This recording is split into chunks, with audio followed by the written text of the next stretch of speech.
근데 이렇게 여기저기 쑤시고 아픈 통증 그냥 방치하면 안 되는 이유가 있다면서요? 그렇습니다. 그 내용을 통증에 대한 오해와 진실 첫 번째 내용으로 저희가 꼽아봤는데요.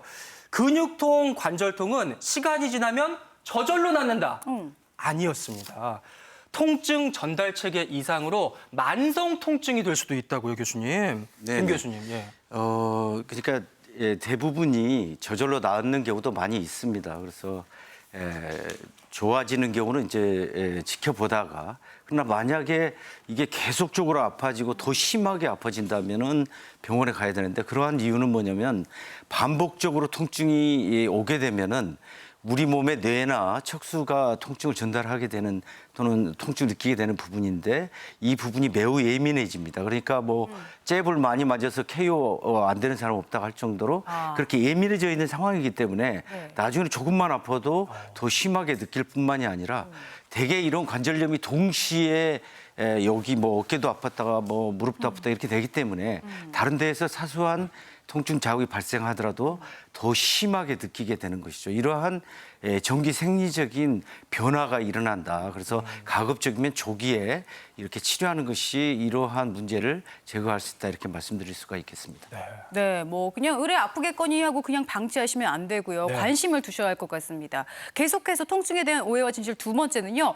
그냥 두는 건 아닌데 내가 어떻게 해보려고 내가 어떻게 하면 되겠지 하시는 분들이 있어요. 통증에는 찜질과 파스만 붙이면 최고다라고 생각하시는 분들 많죠? 근데요, 아닐까요?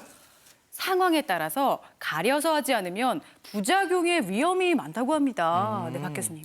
예, 그 급성기 손상, 그러니까 뭐 갑자기 삐거나 아니면 뭐 관절 붓거나 했을 때는 냉찜질입니다. 부어 있는데 따뜻한 찜질하면 더 붓게 되고요. 그리고 그렇지만 이제 관절이 굳었거나 또 운동, 스트레칭 운동을 하기 전에는 온찜질을 해서 부드럽게 한 후에 운동을 하는 게 이제 훨씬 효과적입니다. 그리고 이제 파스를 많이 사용하시는데 먹는 약 대신에 이제 먹는 약 성분이 관절이나 이런 근육을 통해서 이렇게 피부를 통해서 이제 들어가는데요. 이게 이제 부작용은 적지만 약효는 조금 떨어질 수가 있습니다. 그렇다고 해도 기존 약제 부작용이 있는 분들이라든지 신자능이 떨어진 분들, 또 피부에 문제가 있는 분들은 조심하셔야 됩니다. 맞아요.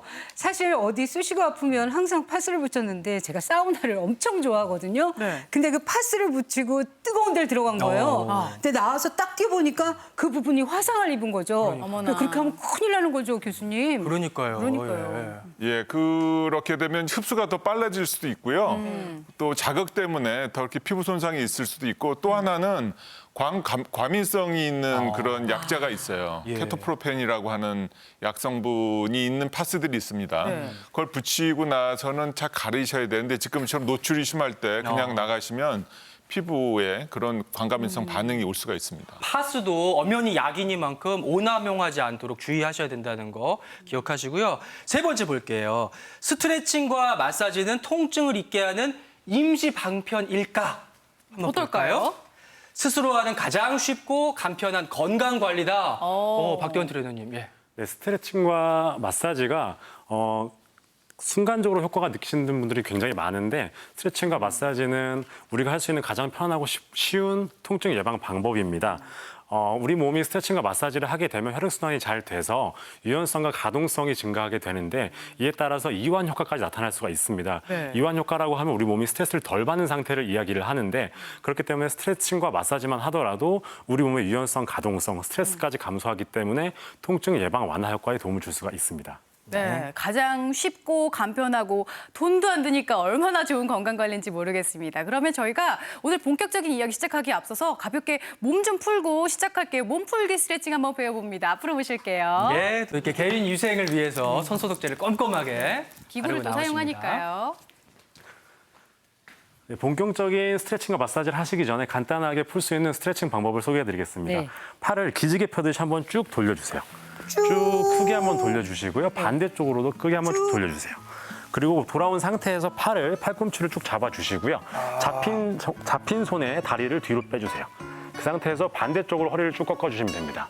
약 3초 정도. 네. 하나, 둘, 셋. 다시 와주시고 아우, 시원해. 반대쪽 한 번 더 크게 돌리고 기지개 펴듯이 다시 와주시고요. 그리고 팔 잡아주시고 쭉 뒤로 빼서 반대쪽으로 쭉 이렇게 3초 정도 해주시면은 우리가 어깨를 돌리기 때문에 어깨 그리고 허리 그리고 발을 뒤로 빼기 때문에 여기 장요근부터 고관절까지 싹 다 한꺼번에 스트레칭 하실 수 있으니까 업무 중간중간에 따라해 주시면 굉장히 좋은 스트레칭 동작입니다. 네, 여기까지 하겠습니다. 자리해 주시고요. 네, 자리로 모실게요. 네, 이렇게 맨몸으로 하는 스트레칭도 좋지만 이 앞에 보면은 여러 가지 저희가 용품들, 물품들을 좀 준비해 놨는데요. 네. 집에서 혼자 마사지하고 스트레칭할 때는 이런 용품의 도움을 좀 받아보면 훨씬 더 쉽고 효과적으로 할 수 있을 것 같아요, 교수님. 예, 그렇습니다. 뭐 집에서 이제 흔히 볼 수 있는 물건들도 있는데요. 그런 걸 사용해서 할 수가 있다면 스트레칭을 자주 할 수 있기 때문에 더 운동 효과를 높일 수가 있겠죠. 예를 들면 저 테니스 공이 있는데 이렇게 단단하지 않은 공으로 우리가 이제 손이 이렇게 닿기 힘든 허리라든지 등 쪽에 위치를 시켜가지고 마사지를 이렇게 하면서 스트레칭 할 수가 있습니다. 그렇게 되면 우리가 이제 압력이 분산되지 않고 그 우리가 원하는 곳에 집중할 수 있게 도구를 이용해서 할 수가 있기 때문에 좀 더 효과적으로 할 수가 있겠습니다. 네, 오늘 이